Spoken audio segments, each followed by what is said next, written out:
Welcome to S&S publications. So general studies, so current అఫైర్స్ను base చేసుకొని అతి ముఖ్యమైన అంశాలను మనం ఈ సెషన్లో డిస్కస్ చేయబోతున్నాం. సో మీరు గ్రూప్ 1, గ్రూప్ 2 అదేవిధంగా ఏ పోటీ పరీక్ష రాసినా సరే అది ఆబ్జెక్టివ్ లేదా డిస్క్రిప్టివ్ ఎగ్జామినేషన్స్ అన్నింటికీ ఉపయోగపడే అత్యంత కీలకమైన అంశాలను మనం ఈ సెషన్లో చర్చించబోతున్నాం. సో ఫస్ట్ ఆఫ్ ఆల్ మనం ఎన్వైర్న్మెంట్ ఇష్యూని డిస్కస్ చేద్దాం. పర్యావరణానికి సంబంధించిన అంశము. సిపిసిబి అంటే central pollution control board. So మరి దేశంలో 419 రంగాలను, సో రంగాలు అనంటే మనకు సిమెంట్ తయారు చేసేది, ఆ సిమెంట్ రంగం, ఇటుకలు తయారు చేసేది అదొక రంగం. ఈ విధంగా మొత్తం ఇలాంటి వ్యవస్థలను 419 సెక్టార్స్గా విభజించింది. అండ్ మరీ ఎక్కువ కాలుష్యాన్ని కలిగించే సంస్థలు అయితే రెడ్ కేటగిరీ కిందకి వస్తాయి. సో మరి ఇప్పుడు ఎందుకు ఇది వార్తల్లో ఉందంటే కొత్తగా ఒక బ్లూ కేటగిరీని క్రియేట్ చేసింది. సో ఈ నేపథ్యంలో మనకు క్వశ్చన్స్ ఏమని రావచ్చు అని అంటే బ్లూ కేటగిరీ అంటే ఏంటి, సో అది మనకు ఓకే ఏ పరిశ్రమలు ఈ బ్లూ కేటగిరీ కిందికి వస్తాయి, ఇట్లాంటి క్వశ్చన్స్ వచ్చే అవకాశం ఉన్నది. సో మరి కేవలం ఆ బ్లూ కేటగిరీ కాకుండా రెడ్, ఆరెంజ్, గ్రీన్, వైట్ ఇలా ప్రతి అంశానికి సంబంధించింది ఓకే తెలుసుకుందాము. సో ఫస్ట్ ఆఫ్ ఆల్ మనము సిపిసిబి అక్కడి నుంచి స్టార్ట్ చేద్దాం. Central pollution control board. So ఇది ఒక చట్టబద్ధమైన సంస్థ. సో ఇట్లాంటి అంశాలను ఖచ్చితంగా గుర్తుపెట్టుకోవాలి ఆస్పిరెంట్స్. ఒక సిపిసిబి అనిచ్చి ఇది ఒక చట్టబద్ధమైన సంస్థ, కార్యనిర్వాహక సంస్థ, సో లేదా మేధోమథన సంస్థ, ఇట్లా పరిశోధనా సంస్థ అట్టిస్తారు. సో సిఎస్ఐఆర్, డిఆర్డిఓ ఇట్లాంటివన్నీ కూడా పరిశోధనా సంస్థలు. సో మరి ఇది చట్టబద్ధమైన సంస్థ అంటే ఒక పార్లమెంట్ చట్టం ద్వారా దీన్ని ఏర్పాటు చేస్తారు. ఖచ్చితంగా దీనికి పార్లమెంట్ చట్టంలోనే నిర్దేశక విధులు ఉంటాయి ఏం చేయాలి అన్నది. మరి ఎప్పుడు ఎస్టాబ్లిష్ చేశారంటే 1974 under the water act to promote water and air quality. So నీటి నాణ్యతను పెంచడానికి, వాయు నాణ్యతను పెంచడానికి మనకి ఈ చట్టం అనేది చేశారు 1974. సో 1974 అనగానే భారతదేశం మొట్టమొదటిసారిగా మనకు ఓకే అణు పరీక్షలను నిర్వహించింది. సో ఓకే భారతదేశం ఫస్ట్ టైం న్యూక్లియర్ టెస్ట్ ఎప్పుడు చేసిందంటే 1974, తర్వాత 1998లో చేసింది. సో మరి అదే సంవత్సరం మనకు పార్లమెంట్ చట్టం ద్వారా సెంట్రల్ పొల్యూషన్ కంట్రోల్ బోర్డ్ అనేది ఏర్పాటు అయ్యింది. మరి ఓకే కేవలం ఇది మాత్రమే కాకుండా it is also responsible for addressing other pollution related issues. కేవలం వాయు కాలుష్యం జరగకుండా, జల కాలుష్యం జరగకుండా ఇది అదర్ పొల్యూటెడ్, సో ఇతర కాలుష్యానికి సంబంధించిన అంశాలను కూడా పరిష్కరిస్తూ ఉంటుంది. సో దానికి కూడా బాధ్యత వహిస్తుంది.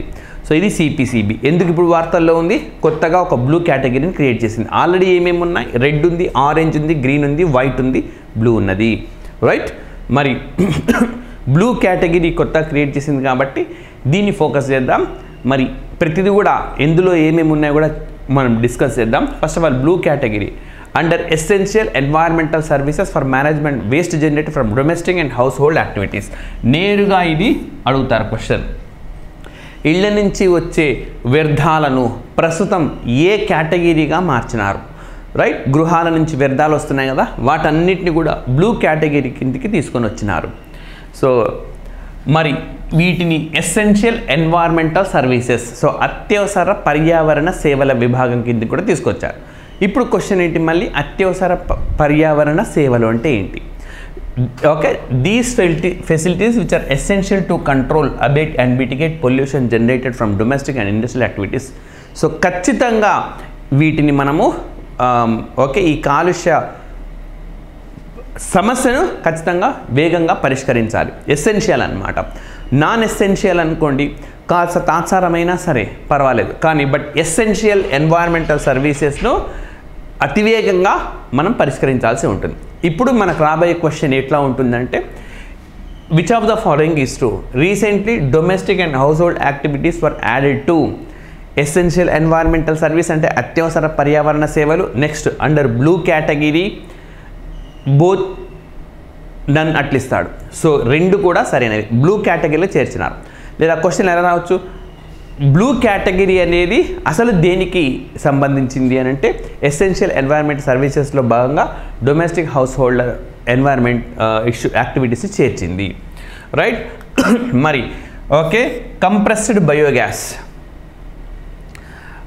బయోగ్యాస్ ప్లాంట్స్ అన్నమాట.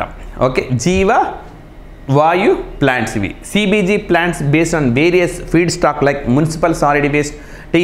ఈ కంప్రెస్డ్ బయోగ్యాస్ ప్లాంట్లలో మనం ఏమిటిని రీసైకిల్ చేస్తున్నామనంటే ఓకే, మున్సిపాలిటీలలో ఉత్పత్తి అయ్యే ఘన వ్యర్థాలు, విధంగా ఆగ్రో రెసిడ్యూ అంటే వ్యవసాయ మిగులు.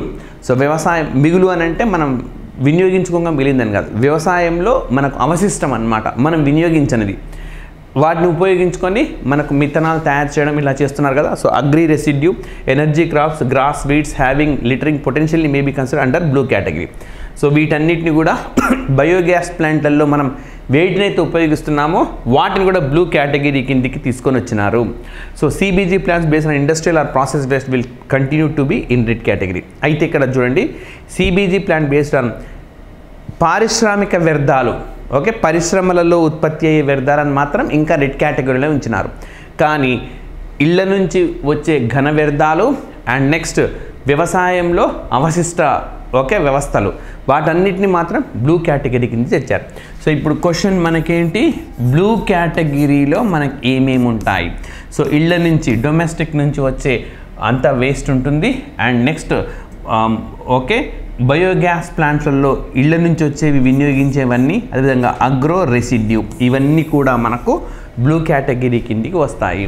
At the same time domestic household వేస్ట్ని ఎసెన్షియల్ సర్వీసెస్లో భాగంగా చేర్చినారు. అండ్ మరి okay in the form of extension of permits for the successful implementation of environment management measures.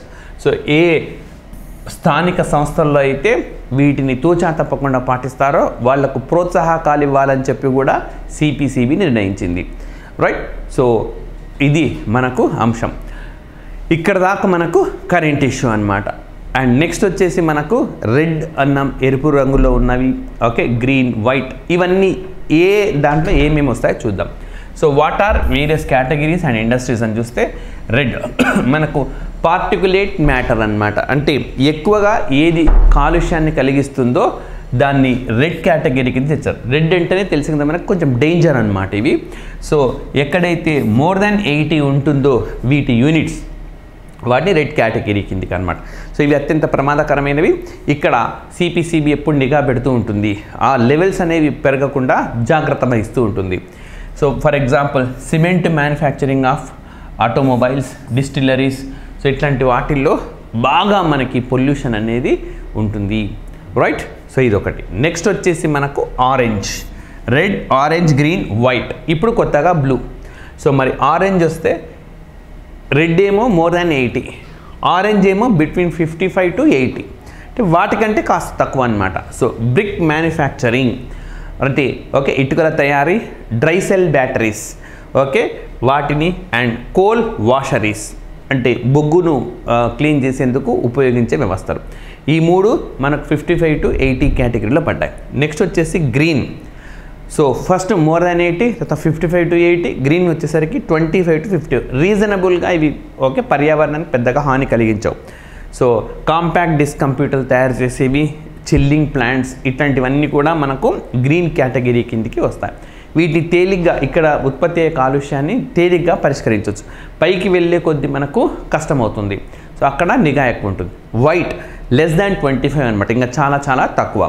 Assembly of air coolers and cardboard manufacturing, medical oxygen, ఇట్లాంటి తయారు చేసేవన్నిటి దగ్గర మనకు చాలా తక్కువగా ఉంటుంది. సో ఇది మన కేటగిరీ. ఏమని అడగొచ్చు, మ్యాచ్ ద ఫాలోయింగ్లో అడగొచ్చు. రెడ్ అయితే అందరు గుర్తుపడతారు, మోర్ దెన్ 80. తర్వాతవి ఏ కేటగిరీకి ఎందుకు వస్తాయి, సో అవి మ్యాచ్ ద ఫాలోయింగ్లో మనకు అడిగే అవకాశం ఉండే క్వశ్చన్స్ అనమాట, రైట్. అండ్ నెక్స్ట్ వచ్చేసి మనము రైట్ సో మనం ఒక హిస్టరీ ఇష్యూని చూద్దాము. సో చాలా చాలా ముఖ్యమైనది ఎగ్జామినేషన్కి.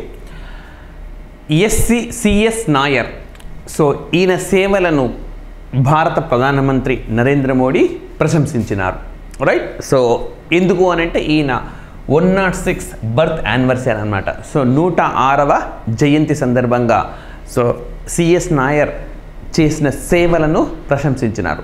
ఈ నేపథ్యంలో మనకు ఏమడగొచ్చు క్వశ్చన్, అసలు ఈయన ఏ ఉద్యమాలతో ముడిపడి ఉన్నారు, ఈయన చేసిన సర్వీసెస్ ఏంటి, అండ్ ఓకే మనకు అత్యంత కీలకమైన జలియన్ వాలాబాగ్ సంఘటనతో ఈయన ముడిపడి ఉన్నారు. ఈ నేపథ్యంలో ఆ ఇష్యూస్ అన్నీ కూడా మనకు చాలా ముఖ్యమైనవి. సో అవి ఒక్కొక్కటిగా చూద్దాం. ఫస్ట్ ఆఫ్ ఆల్ రౌలాట్ చట్టము. ఓకే, రౌలాట్ యాక్ట్ అంటే ఏంటి? మనకు ఈ చాలామంది ఆస్పిరెంట్స్కి రౌలాట్ యాక్ట్ అని తెలుసు, రేపు పొద్దున మనకి ఎగ్జామినేషన్లో రావచ్చు. అధికారికంగా ఈ చట్టం పేరేంటి అని, anarchical and revolutionary crimes act of 1999, right? So ఏంటి? Anarchical and revolutionary crimes act of 1919 అని అర్థం. సో అనార్కియల్ అంటే అనాగరికంగా, రైట్? అదేవిధంగా విప్లవాలు, వీటన్నిటిని కూడా ఒక నేరంగా పరిగణిస్తారంట, రైట్? అంటే అప్పట్లో బ్రిటిష్కు వ్యతిరేకంగా మాట్లాడడమే ఒక అనాగరికంగా చెప్పేవాళ్ళు. మీ నాగరికంలో సివిలైజ్డ్ పీపుల్, మాకు వ్యతిరేకంగా మాట్లాడిన వాళ్ళందరూ అనాగరికులు అని చెప్పి అదే పదంతో పిలిచడం స్టార్ట్ చేసినారు. సో అధికారికంగా రౌలాట్ చట్టం పేరు anarchical and revolutionary crimes act of 1919. So ఇది గతంలో మనకు క్వశ్చన్ ఎప్పుడు ఎలా వచ్చింది అంటే కింద పేర్కొన్న ఏ చట్టానికి వ్యతిరేకంగా మహాత్మా గాంధీ మొట్టమొదటిసారిగా పెద్ద ఎత్తున ఉద్యమించినారు అన్నారు. అందరూ రౌలాట్ చట్టం కోసం చూసినారు, కానీ రౌలాట్ చట్టం అనే పేరు ఇవ్వకుండా ఇది ఇచ్చినాడు మనకు, anarchical and revolutionary crimes of act 1919. None of తీసుకెళ్ళిపోయినారు చాలామంది, బట్ ఇది గుర్తుపెట్టుకోండి. సో రౌలాట్ చట్టానికి ఇది అధికారికమైన పేరు. ఓకే, మరి దీన్ని అప్పట్లో బ్రిటిష్ ప్రభుత్వం ఆమోదించింది. It empowered authorities to arrest and detain individuals without trial or warrant. So చూడండి, ట్రయల్ ఆర్ వారెంట్ అంటే ఎలాంటి విచారణ లేకుండా, వారెంట్ లేకుండా అరెస్ట్ చేయొచ్చు. మరి ఇప్పుడు సాధ్యమవుతుందా అరెస్ట్ లేకుండా అంటే? సాధ్యం కాదు. ముఖ్యంగా ప్రాథమిక హక్కులు అనుమతించవు. So at present in the constitution of India we are enjoying the fundamental rights. So ప్రాథమిక హక్కులను కలిగి ఉన్నాం. సో ప్రాథమిక హక్కుల ప్రకారము మనకు ఎలాంటి వారెంట్ లేకుండా అరెస్ట్ చేయడం సాధ్యం కాదు. And particularly though suspected of revolutionary and Nationalist activities. So అప్పట్లో ఏం చేశారు, ఎలాంటి విచారణ లేకుండా, వారెంట్ లేకుండా అరెస్ట్ చేయొచ్చు. ఎవరిని అరెస్ట్ చేయొచ్చు? ఎవరినైనా అరెస్ట్ చేయొచ్చు. ముఖ్యంగా ఎవరైతే విప్లవకారులు ఉన్నారో లేదా జాతీయ ఉద్యమ కార్యకలాపాల్లో పాల్గొంటున్నారో వాళ్ళని అరెస్ట్ చేసేందుకు అనుమతి ఇచ్చిన చట్టం రౌలాట్ చట్టం, అనార్కియల్ అండ్ రెవల్యూషనరీ క్రైమ్స్ యాక్ట్ అన్నమాట. ఇది అనుమతి ఇచ్చింది. సో చాలా చాలా దారుణమైన చట్టం. సో మహాత్మా గాంధీ గారు ఈ ఉద్యమానికి ముందు చంపారన్ సత్యాగ్రహ కావచ్చు, అహ్మదాబాద్ మిల్ స్ట్రైక్ కావచ్చు, ఓకే, ఇలాంటివి చేసినారు. కానీ లోకలైజ్డ్ ప్రాబ్లమ్స్ అన్నమాట మనకు అవి. ఓకే, సో ఖేదా సత్యాగ్రహ, ఇవన్నీ కూడా ఆయన స్థానిక సమస్యలు పరిష్కారానికి. బట్ రైట్, భారత పౌరుల హక్కుల సంరక్షణ, రాజ్యాంగపు హక్కులు, జాతీయ స్వాతంత్రం సాధించడం, ఇలాంటి ఓకే బ్రాడ్ గోల్స్ అన్నమాట. ఓకే, బ్రాడ్ గోల్స్ సాధించడానికి మాత్రం ఆయన మొట్టమొదటిసారిగా ఓకే ఈ రౌలాట్ చట్టానికి వ్యతిరేకంగానే ఉద్యమం చేసినారు, రైట్? అండ్ మరి యాక్చువల్గా ఏం జరిగింది జలియన్ వాలాబాగ్లో? సో ఇది మనం ఎగ్జామినేషన్ పాయింట్ ఆఫ్ వ్యూలోనే చూస్తామన్నమాట. In Amritsar 2 respected nationalist leaders. ఈ రౌలాట్ చట్టం వచ్చిన తర్వాత బ్రిటిష్కు వ్యతిరేకంగా ఉద్యమిస్తున్నారు, గళం విప్పుతున్నారు అన్న ఒక కారణంతో 2 మేధావులు అనమాట, సైఫుద్దీన్ కిచ్లు అండ్ డాక్టర్ సత్యపాల్, వీళ్ళిద్దరిని కూడా అరెస్ట్ చేసినారు. సో వీళ్ళిద్దరూ ముఖ్యంగా హిందూ ముస్లిం యూనిటీ కోసం ఓకే వీళ్ళు కృషి చేసినారు. ఎందుకనంటే బ్రిటిష్ అనుసరిస్తున్న విధానం డివైడ్ అండ్ రూల్, ఓకే, విభజించు పాలించు అన్న ఓకే సిద్ధాంతం ప్రకారం వాళ్ళు ముందుకెళ్ళినారు. దానికి భిన్నంగా ముస్లింలు హిందువులు ఏకం కావాలి, మనమందరం ఏకమైతే బ్రిటిష్ అరాచకాలను అడ్డుకునేందుకు వీలుంటుంది అని చెప్పి వీళ్ళు ఉద్బోధిస్తూ ముందుకు కదిలినారు. సో దీంతో వీళ్ళని అరెస్ట్ చేసినారనమాట. రౌలాట్ చట్టం ప్రకారం వీళ్ళు అరెస్ట్ చేసినారు. అండ్ వీళ్ళకు వ్యతిరేకంగా మనం ఏప్రిల్ 13 నాడు యాక్చువల్గా జలియన్ వాలాబాగ్ దుర్ఘటన జరిగింది. అంతకుముందు ఏప్రిల్ 10th నాడే కూడా ఒక దుర్ఘటన జరిగిందనమాట. A large crowd March to the deputy commissioners residence to demand the release of these 2 leaders. ఈ 2 నాయకులను విడుదల చేయండి అని చెప్పి ఏప్రిల్ 13 కంటే ముందే ఏప్రిల్ 10వ తేదీననే పెద్ద ఎత్తున ర్యాలీ నిర్వహించినారు, right? So British troops fired. So అప్పుడు కాల్పులు జరిగినాయి. ఎవరిపైన? అన్ఆర్మ్డ్ ప్రొటెస్టార్స్, అంటే ఆయుధాలు లేకుండా నిరసన వ్యక్తం చేస్తూ ఉన్నాయి. ఎలాంటి ఆయుధాలు లేవు, శాంతియుత పైన నిరసనను వాళ్ళు నిర్వహిస్తూ ఉన్నారు. వాళ్ళకి ఎలాంటి హెచ్చరిక లేకుండా రైట్ వీళ్ళపైన కాల్పులు జరపడం ఒక్కసారిగా నిరసన పెళ్ళుబికింది. రైట్, ఒక్కసారిగా ప్రజలు తీవ్ర స్థాయిలో వ్యతిరేకించడం ప్రారంభించినారనమాట. సో రౌలాట్ చట్టం అండ్ జలియన్వాలా బాగ్ సంఘటనకు ముందు ఇది ఒక పూర్వ రంగము. రైట్, అండ్ మరి యాక్చువల్ సంఘటన ఎప్పుడు జరిగింది మనకు? ఏప్రిల్ 13, 1919 నాడు జరిగింది. రైట్, సో జలియన్వాలా బాగ్ ఇది పంజాబ్లో అమృత్సర్లో ఉంటుంది. Despite orders by brigadier general Reginald Dyer banning public gatherings. So అప్పటికే ఆర్డర్స్ ఇచ్చినారు ఇట్లాంటి సమావేశాలు, ప్రజలతో సమావేశాలు కానీ ఎక్కడ కూడా నిర్వహించరాదని. సో అండ్ ఈ హెచ్చరికలను బేఖతార్ చేస్తూ పెద్ద ఎత్తున మెన్, ఉమెన్, చిల్డ్రన్ శాంతియుతంగా మనకు జలియన్వాలా బాగ్ అనే ప్లేస్లో సమావేశమైనారు. దీంతో జనరల్ డయర్ ఆదేశాల మేరకు ఒక్కసారిగా కాల్పులు అనేవి, సో మొత్తం బయటికి నిష్క్రమించే మార్గాలన్నీ మూసివేసి ఫైర్, ఎలాంటి హెచ్చరిక లేకుండా కాల్పులకు దిగిందనమాట బ్రిటిష్. రైట్, 10 minutes పాటు ఈ దారుణాన్ని కొనసాగించినారు. 1650 రౌండ్స్ కాల్పులు జరిగినాయి. మరి బ్రిటిష్ నివేదికల ప్రకారం 291 మంది ఇందులో చనిపోయినారు. సో అదేవిధంగా but Indian estimates including those from a committee led by Madan Mohan Malaviya place death toll over 500. So ప్రభుత్వం అధికారికంగా ఇంతమంది అని చెప్పినప్పటికీ వివిధ కమిటీలు, ఆ కమిటీలలో మనకు మదన్ మోహన్ మాలవ్య నేతృత్వంలో కమిటీ కూడా, సో ఇది చాలా తక్కువ చెప్పినారు. దారుణం ఇంతకన్నా ఎక్కువగా జరిగింది, 500లకు పైగా చనిపోయినారు అని చెప్పి కూడా పేర్కొన్నారు. కొంతమంది అయితే 1200 మందికి ప్లస్సే చనిపోయినారు అని కూడా కొన్ని కమిటీలు మనకు పేర్కొన్నాయి. సో ఈ విధంగా మనకు ఈ అంశం ఉన్నది. అండ్ ఈ సంఘటన తర్వాత కాన్సిక్వెన్సెస్ అనమాట, ఏం జరిగింది. సో మనం మెయిన్గా అయితే హిస్టరీ మెయిన్స్ రాసేటప్పుడు ఉద్యమాలు, సహాయ నిరాకరణ ఉద్యమము, సో ఇలాంటివన్నీ కూడా రాస్తాం. 1990 మాంటెక్ చింప్సన్ రిఫార్మ్స్ రావడం, ఈ విధమైన చట్ట వ్యవస్థలు వచ్చినాయి, ఇలాంటివి రాసుకుంటూ వెళ్తాం. సో మనకు మల్టిపుల్ చాయిస్ క్వశ్చన్స్లో ఎట్లా అడుగుతారో చూద్దాం. లైక్ రవీంద్రనాథ్ ఠాగూర్ ఆయనకు వచ్చిన బిరుదును ఆయన త్యజించినారు.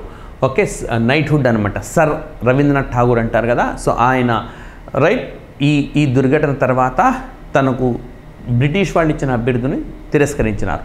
At the same time Mahatma Gandhi గారు కూడా ఆయనకు కైజర్ ఈ హింద్ అనే టైటిల్ని ఇచ్చింది బ్రిటిష్ ప్రభుత్వం. ఆయన కూడా దాన్ని తీసి వాళ్ళకి తిరిగి రిటర్న్ చేసినారు అనమాట, సరెండర్ చేసేసినారు. సో ఈ విధంగా ఏ సంఘటన తర్వాత రవీంద్రనాథ్ ఠాగూర్ అండ్ మహాత్మా గాంధీలు తమ టైటిల్స్ని సరెండర్ చేశారని అడుగుతారు. రైట్, సో జలియన్వాలా బాగ్ దుర్ఘటన తర్వాత. అండ్ మరి దీనికి సంబంధించి ఏమైనా విచారణ జరిగిందా? సో అడుగుతారు, ఎవరి నేతృత్వంలో విచారణ చేశారు అండ్ డయర్ని తప్పు పట్టారా లేదా?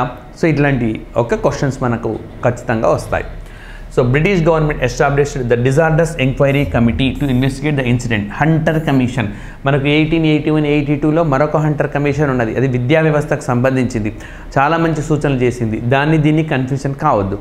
సో ఇదేమో మనకు జలియన్వాలా బాగ్ దుర్ఘటనకు సంబంధించి విచారణ చేసేందుకు ఉద్దేశించిన కమిటీ. అయితే ఈ కమిటీ పూర్తిగా డయ్యర్ తప్పేం లేదన్నట్టుగానే నివేదికను సమర్పించింది. దీని తర్వాత కూడా మహాత్మా గాంధీతో పాటు ఇతర ఉద్యమకారులు తీవ్ర స్థాయిలో తమ ఆగ్రహాన్ని వ్యక్తం చేసినారనమాట. అంటే ఇతన్ని ఏమాత్రం తప్పు చేసిన వాడుగా ఈ కమిషన్ చూడలేదు. The commission censured Dyer but he faced no criminal charges. So ఎలాంటి క్రిమినల్ నేరాలు ఇతనిపైన ఆరోపించలేదు. అండ్ అయితే ఆయన రిజైన్ చేయమన్నారు. And he was barred from future employment in India. So ఇక్కడ రిజైన్ చేసి వెళ్ళిపోయినాడు. భవిష్యత్తులో భారతదేశంలో అతనికి ఎలాంటి ఉద్యోగాలు ఉండవని అంత మేరకు మాత్రమే నిర్ణయం తీసుకున్నారు. రైట్, సో మరి అయితే ఈ దుర్ఘటన జరిగినప్పుడు కళ్ళారా చూసిన ఉధామ్ సింగ్ మాత్రం ఊరుకోలేదు. కేవలం డయ్యర్ని చంపాలన్న లక్ష్యంతో రకరకాల పద్ధతుల్లో పేర్లు మార్చుకొని ఆయన ఎట్టకేలకు యూకేకి చేరినారు. మార్చ్ 13, 1940 మార్చ్ 13, 1940 ఇతను డయ్యర్ని చంపినారనమాట. రైట్, సో లండన్లో ఇది జరిగింది. సో ఉధామ్ సింగ్ ఒక గొప్ప వీరుడిగా మనము చెప్పుకోవచ్చు. అండ్ మరి ఇప్పుడు మనం అనుకున్నాం 106వ జయంతి సందర్భంగా ఆయనకు ఘన నివాళులు భారత ప్రధాని ఇచ్చినారు. సో మరి ఎవరు ఈ చెట్టూరు శంకర్ అన్నారు, ఆయన పాత్ర ఏంటి? సో ఈయన 1857లో మనకు ఓకే కేరళలో జన్మించినారు. So Mankara village in Malabar Palakkad district అనమాట, రైట్. సో 1857 అంటే మనకు అతి గొప్ప సిపాయి ముట్టిని ఓకే సైనిక విప్లవం జరిగిన సంవత్సరం, అదే సంవత్సరం జన్మించినారు. ఓకే ప్రెసిడెన్సీ కాలేజ్ మద్రాస్ నుంచి గ్రాడ్యుయేషన్ లా పూర్తి చేసినారు. ఈ సంఘటన తర్వాత డయ్యర్ని అభిశంసించడం అంటే కోర్టుకు పిలిపించినారనమాట. అయితే 10 మంది జడ్జీలలో కేవలం ఒక్కరు మాత్రమే ఈ డయ్యర్కు వ్యతిరేకంగా ఓకే తీర్పు చెప్పారు, మిగతా అందరూ ఆయనకు అనుకూలంగానే చెప్పినారనమాట.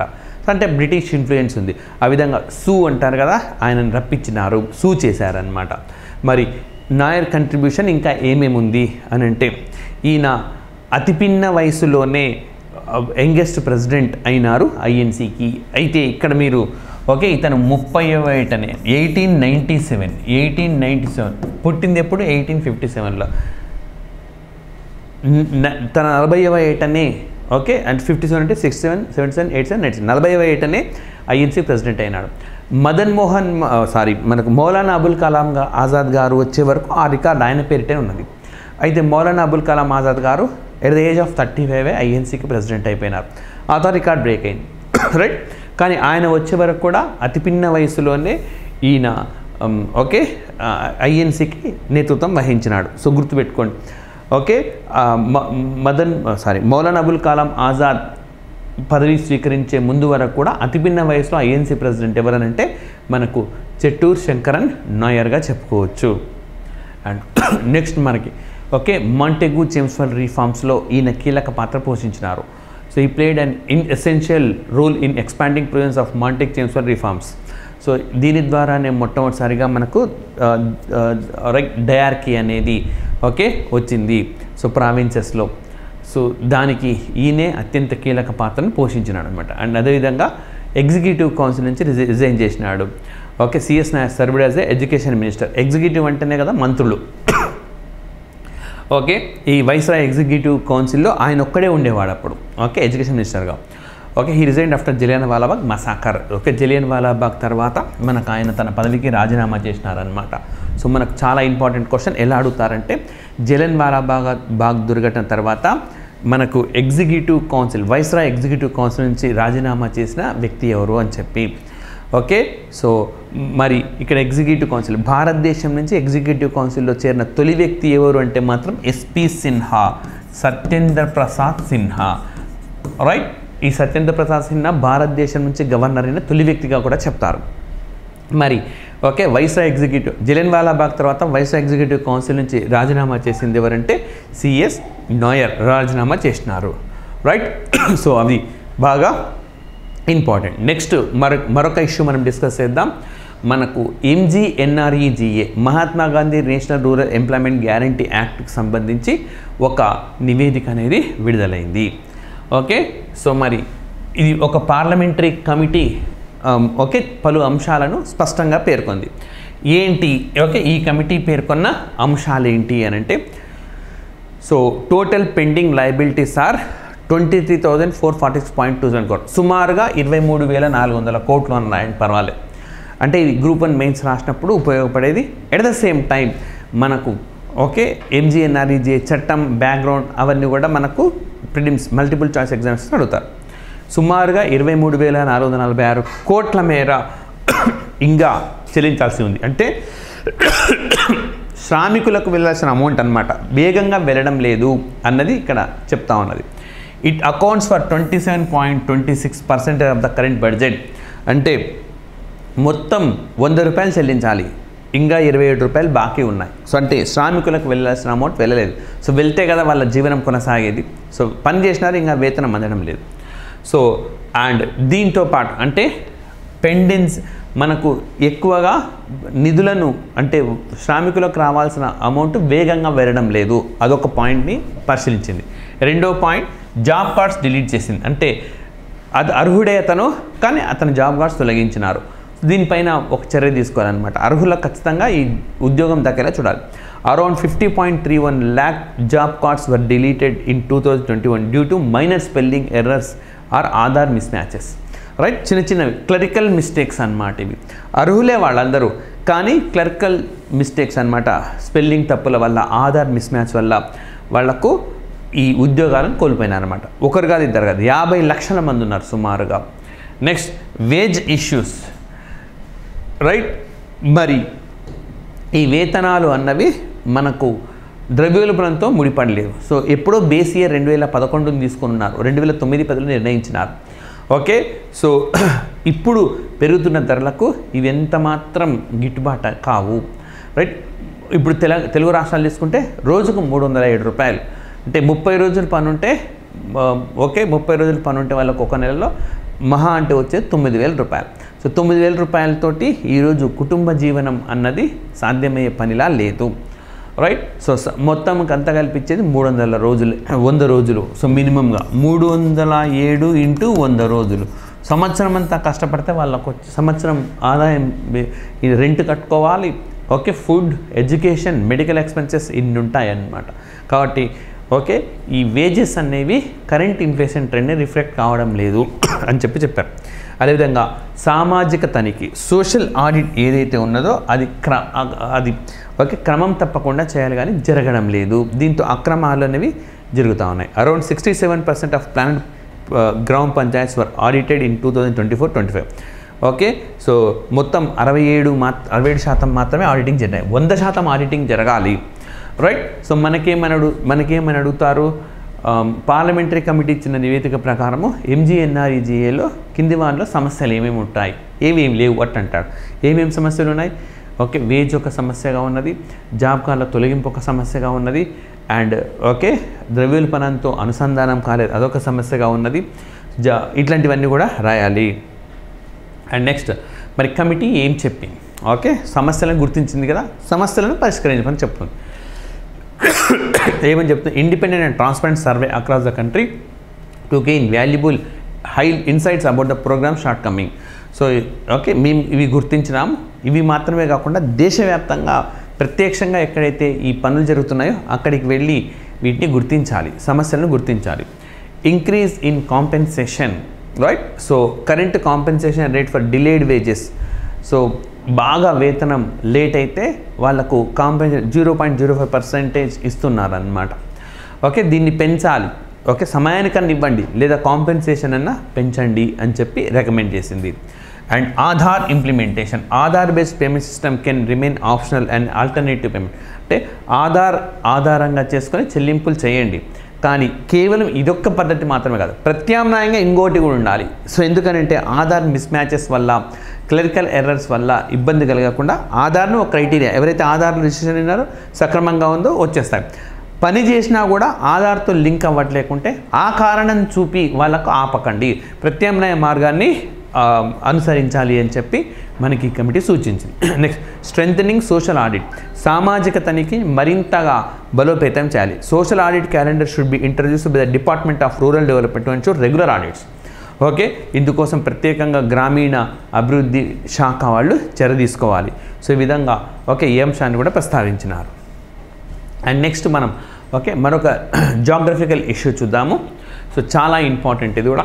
India and China are discussion to resume the Kailash Manasa Sarovar Yatra. So Kailash Manasa Sarovar యాత్ర ఓకే కంటిన్యూ చేయడం కోసం భారతదేశం చైనాలు ఓకే డిస్కషన్ స్టార్ట్ చేసినాయి అనమాట, which has remained suspended since 2019. So నిజం చెప్పాలంటే అప్పట్లో కరోనా వల్ల మేము ఈ దారులు మూసేసినామని చెప్పినప్పటికీ కరోనాతో పాటు డోక్లాం ఇష్యూ అనమాట, అప్పుడు రెండు దేశాల మధ్య ఒక రకమైన ఉద్రిక్త పరిస్థితులు నెలకొన్న నేపథ్యం ఉంది, రైట్. సో దీనికి సంబంధించి అసలు మనం ఏమేమి తెలుసుకోవాలో చూద్దాం. First of all Kailash Manasa Sarovar యాత్ర ఇక్కడికి చేరుకోవాలి అని అంటే ఏమేం మార్గాలు ఉన్నాయి, సో ఏ మార్గాల్లో ఎలాంటి సమస్యలు ఉంటాయి, ఎట్ ద సేమ్ టైం హిందువులు బౌద్ధ మతస్థులు జైనులు ఎందుకు ఓకే దీన్ని అతి పవిత్రమైనగా భావిస్తారు, సో ఈ కారణాలు కూడా తెలుసుకుందాం. సో మరి ఈ యాత్రకు వెళ్ళాలంటే ప్రాథమికంగా రెండు మార్గాలు ఉన్నాయి. ఒకటి లిపు లేక్ గుండా వెళ్ళొచ్చు ఉత్తరాఖండ్లో, రైట్, ఇది చాలా దగ్గర దారి. రెండవది వచ్చి నాథుల్లా పాస్ సిక్కిం. సో ఈ నాథుల్లా పాస్ అనేది చైనా మూసివేసింది. ఇంకా చెప్పాలంటే 2006లో ఒకసారి అలో చేశారు, ఓకే అప్పట్లో చర్చలు జరిగి ఆ తర్వాత మళ్ళీ అనేక సందర్భాల్లో ఎప్పుడైతే రెండు దేశాల మధ్య పరిస్థితులు ఇబ్బందికరంగా ఉంటాయో అప్పుడు మూసివేస్తూ ఉంటారు. సో 2 మార్గాలు, ఉత్తరాఖండ్ నుంచి, మరొకటి సిక్కిం నుంచి. సో మనకు అడగొచ్చు కైలాష్ మానస్ సరోవర్ యాత్రకు ఎన్ని మార్గాలు అందుబాటులో అంటే ఈ 2 మార్గాలు అందుబాటులో ఉన్నాయి. ఈ లిపు లేక్ మార్గం అన్నది సో ఇది most direct but physically demanding, right, నేరుగా ఓకే వెళ్ళేందుకు బట్ కొంచెం శ్రమతో కూడుకుని ఉందన్నమాట. 200 కిలోమీటర్ల మేర ట్రెక్కింగ్ చేయాల్సి ఉంటుంది. సో మంచు పర్వతాల్లో ట్రెక్కింగ్ చేస్తాం కదా, ట్రెక్కింగ్ చేయాలి, right. So India, Nepal, Tibet ఈ 3 ట్రై జంక్షన్ దగ్గర అక్కడి నుంచి ఇక్కడ వెళ్ళాల్సి ఉంటుంది. సో ఈ లిపు లేక్ మాదే అని చెప్పి నేపాల్ కూడా భారతదేశంతో వాదనకు దిగింది. లిపు లేక్, కాలాపాని, లింపియా, దౌరా ఈ ప్రాంతాలు బావే అని చెప్పి 100 రూపాయల కరెన్సీ నోట్ను కూడా రిలీజ్ చేసింది. మనం కరెంట్ అఫైర్స్లో భాగంగా చూసాం. సో ఇవి ఉన్నాయి. Operation since 1981 until halted 2020. So 1981 నుంచి ఈ మార్గం అందుబాటులో ఉంది. 2020లో మాత్రం ఈ కరోనా అని చెప్తున్నప్పటికీ కరోనా ఒక కారణమే కాదనేది లేదు, బట్ మెయిన్ రీజన్ వచ్చేసి అప్పట్లో డోక్లాం ఇష్యూ 2 దేశాల మధ్య ఉద్రిక్త పరిస్థితులు నెలకొనడం అన్నమాట. సో మరి ఓకే ఇది లిపు లేక్ పాస్ రూట్. మరొక ఓకే కనుమ. పాస్ అని అంటే తెలుగులో మనం ఏమంటాం, కనుమ అంటాం. ఓకే కనుమ. సో నాతులా కనుమ, లిపు లేక్ కనుమ. సో రైట్, ఫుల్లీ మోటరబుల్ అంటే ఇది వాహనాల ద్వారా ఎక్కువగా ఉంటుంది. Except for 35 to 40 kilometres okay circumambulation of mount Kailash. So ఒక 35 నుంచి 40 కిలోమీటర్ల మేర మాత్రమే మనం ఈ ఓకే వాహనాలను వినియోగించలేమన్నమాట, రైట్. సో కానీ ఇది చాలా దూరం. అదేమో ఒక 200 కిలోమీటర్ల వెంటే 1500 కిలోమీటర్లు ఉంటుంది, కానీ ఇది చాలా తేలిక అనమాట. సో అది చాలా కష్టం అనమాట. Physically one must be very very active okay in going through that route. ఆ మార్గం గుండా వెళ్ళాలంటే భౌతికంగా చాలా గట్టిగా ఉండాలి. సో ఈ మార్గం గుండా మాత్రం చాలా ఈజీగా వెళ్ళొచ్చు, బట్ 1500 కిలోమీటర్స్ ఉంటుంది. సో ఎవరైతే ఓకే భౌతికంగా కాస్త ఇన్యాక్టివ్గా ఉంటారో, వృద్ధులు ఉంటారో వాళ్ళు ఇలాంటి మార్గాన్ని చూస్ చేసుకోవచ్చు. ఓకే 2015 నుంచి ఫుల్లీ ఆపరేషన్లో ఉందన్నమాట. 2006లో కొంత అనుమతి ఇచ్చారు, బట్ 2015 నుంచి ఫుల్గా ఆపరేషనల్లో ఉన్నది, రైట్. మరి జైన మతస్థులు, బౌద్ధ మతస్థులు యాజ్ వెల్ యాజ్ హిందూ మతస్థులు ఎందుకు ఈ కైలాస్ పర్వతానికి వెళ్ళడానికి ఎక్కువగా ఇష్టపడుతుంటారు. Okay mount Kailash is regard as the abode of lord Shiva. Okay so హిందువులు ఏమని విశ్వసిస్తారంటే ఇక్కడే ఓకే శివుడు ఉంటారు, సో కాబట్టి దర్శించుకోవాలి అని. జైన మతస్థులేమో liberation of the first Tirthankar ఋషభదేవుడు. సో ఋషభదేవుడు ఎవరైతే ఉన్నారో ఆయన ఓకే జ్ఞానోదయాన్ని ఇక్కడే పొందినారు, అందుకని వారు దాన్ని పవిత్రమైన స్థలంగా భావిస్తారు. మరి బౌద్ధ మతస్థులు ఓకే ఈ మొత్తం విశ్వానికి ఇది కేంద్రంగా భావిస్తారు. Buddhist regard the mountain the centre of universe. Okay విశ్వానికే అది ఒక మధ్యలో ఉంటుంది. ఓకే సో వీళ్ళు దీన్ని మేరు పర్వతంగా చెప్తూ ఉంటారన్నమాట. సో వాళ్ళ ఖగోళ విజ్ఞానం ప్రకారం ఇది ఈ విశ్వానికి ఎగ్జాక్ట్గా మధ్యలో ఉంటుంది, మేరు పర్వతంగా అన్నిటికంటే ఉన్నతమైనదిగా వీళ్ళు పేర్కొంటూ ఉంటారు. సో ఈ విధంగా అందుకే ఈ 3 మత వ్యవస్థలను పాటించే వాళ్ళందరూ కూడా ఈ కైలాస పర్వతాన్ని చూడడం కోసం వస్తూ ఉంటారు, రైట్. సో మరి ఎగ్జాక్ట్గా ఇది ఎక్కడ ఉంది అడగొచ్చు. కైలాష్ మానస్ సరోవర్ సంబంధించి కింది ఏ శ్రేణిలో ఉంటుంది, సో అట్లా అడుగుతారు. Okay western Himalayan ranges. Okay so హిమాలయాలకు సంబంధించిన మనకు పశ్చిమ ఓకే శ్రేణుల్లో ఉంటుందన్నమాట.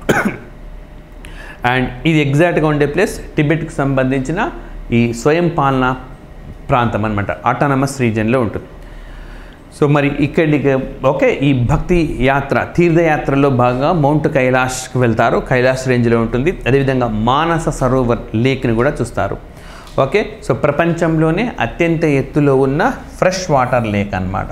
సో ప్రపంచంలో అత్యంత ఎత్తులో ఉన్న స్వచ్ఛమైన నీటి సరస్సుగా మానస సరోవర్ని పేర్కొంటారు. సో అక్కడికి వెళ్ళడం కోసం అందుకే ఇంత ఉత్సుకతను చూపిస్తూ ఉంటారనమాట అందరూ కూడా, రైట్. అండ్ నెక్స్ట్ వచ్చేసి మరి ఒక పొలిటికల్ ఇష్యూ చూద్దాం. సో చాలా చాలా ఇంపార్టెంట్ అయినది ఇది కూడా మనకు, ఇండియన్ జస్టిస్ రిపోర్ట్, రైట్. రీసెంట్గా టాటాతో పాటు అనేక రీసెర్చ్ ఇన్స్టిట్యూషన్స్ అనేవి మనకు దీన్ని రిలీజ్ చేసినాయి. సో సమగ్రమైనది ఇంకా మనకు పూర్తి స్థాయిలో పబ్లిష్ కాలేదు, బట్ పబ్లిష్ అయినంత మేరకు ఎక్కడ కంటెంట్ ఉన్నా సరే ఇక్కడ ఓకే ఎస్ఎన్ఎస్ పబ్లికేషన్స్ ఆస్పిరెంట్స్కి అందిస్తూ ఉన్నాం. సో రైట్, భారతదేశంలో మనకు ఈ న్యాయ వ్యవస్థకు సంబంధించిన పనితీరు సమర్థతను అన్నిటినీ ఓకే విడుదల చేశారనమాట. సో మరి Indian justice report the first of it's kind okay national periodic reporting that ranks capacity of states to deliver justice. Right, న్యాయాన్ని అందించడం కోసము ఏ రాష్ట్రం ఏ విధమైన సామర్థ్యాన్ని ఓకే ప్రదర్శిస్తుంది అన్న అంశాన్ని ఇచ్చినారన్నమాట. మరి ఇందులో 4 మూల స్తంభాలు ఉన్నాయి. పోలీసుల వ్యవహారము, జైళ్ళకు సంబంధించింది, న్యాయ వ్యవస్థ అండ్ ఓకే న్యాయ సహాయము అండ్ హ్యూమన్ రైట్స్ కమిషన్స్ అన్నమాట. So police, prisons, okay judiciary, legal aid and HHRC ఏ విధంగా ఉన్నాయి. మళ్ళీ ఒక్కొక్క దాంట్లో 5 parameters. Okay police human resources ఎట్లా ఉన్నాయి, అన్ని పోలీస్ ఖాళీలు భర్తీ అయినాయా లేదా, మానవ వనరులు అండ్ ఇన్ఫ్రాస్ట్రక్చర్, పోలీస్ వ్యవస్థకు సంబంధించిన మౌలిక సదుపాయాలు ఉన్నాయా లేదా, బడ్జెట్ ఓకే బడ్జెట్ ఏ విధంగా ఉంది, వర్క్ లోడ్ అండ్ డైవర్సిటీ అంటే పని భారం ఏ విధంగా ఉంది, అండ్ డైవర్సిటీ అని అంటే మనకు ఓకే డైవర్సిటీ అంటే వైవిధ్యం, ఏ విధమైన వైవిధ్యంగా పనిచేస్తున్నారు. సో ప్రిజన్స్లో హ్యూమన్ రిసోర్స్ ఎట్లా ఉంది, ఇన్ఫ్రాస్ట్రక్చర్ ఎట్లా ఉంది, ఇట్లా ప్రతిదానికి అన్నమాట.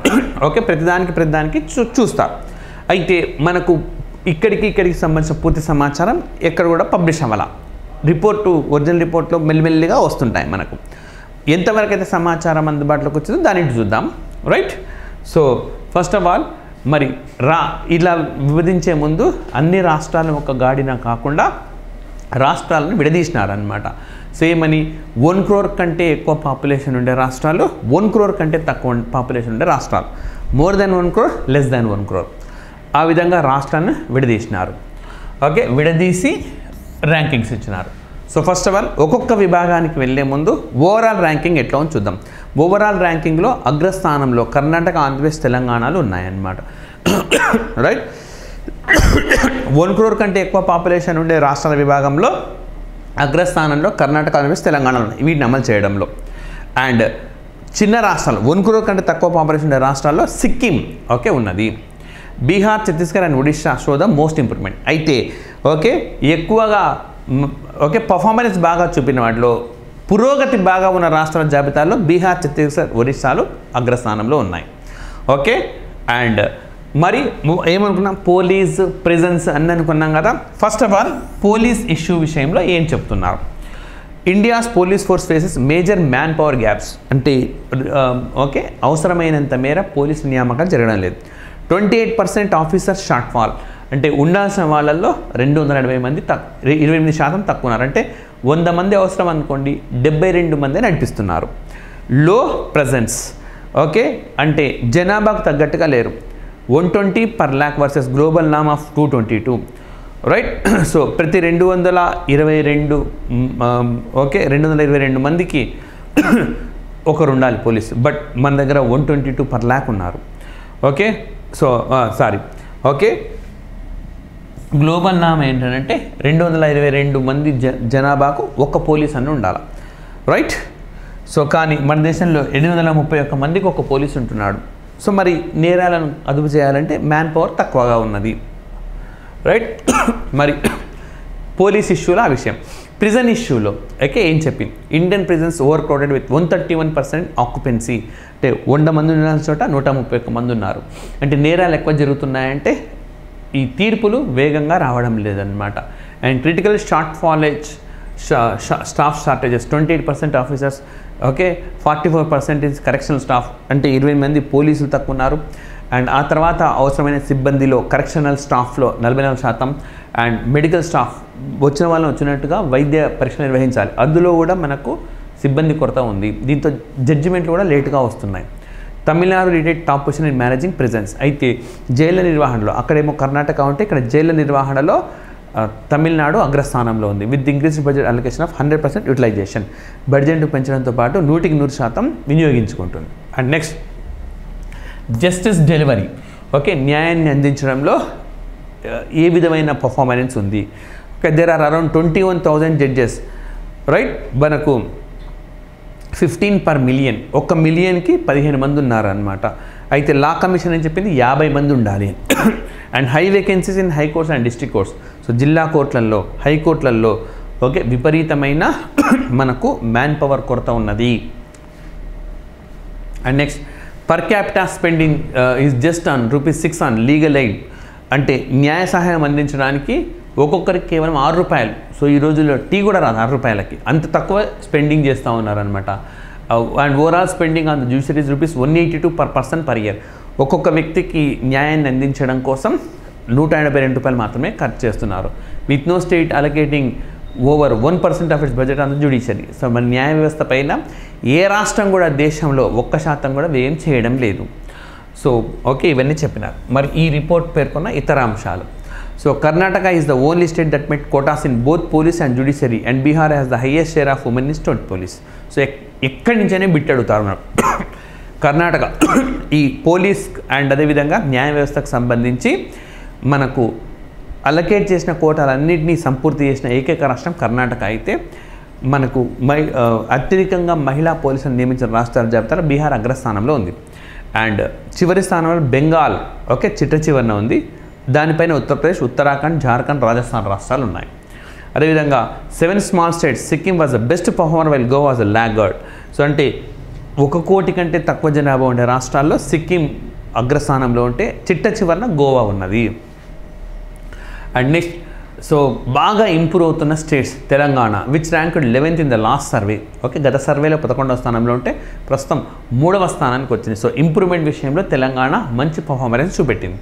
Bihar showed most improvement in the category of police. Okay, so police అనే విభాగంలో బీహార్ రాష్ట్రము ఇది కూడా మంచి పర్ఫార్మెన్స్ చూపెట్టింది. 2022 నుంచి 25 మధ్య 3 సంవత్సరాల్లో మార్పు బీహార్ రాష్ట్రంలో కనపడింది. రైట్, సో ఇవి మనకు ఓకే కరెంట్ అఫైర్స్ని బేస్ చేసుకున్న జనరల్ స్టడీస్ అండ్ జీకే అంశాలు. So thank you very much.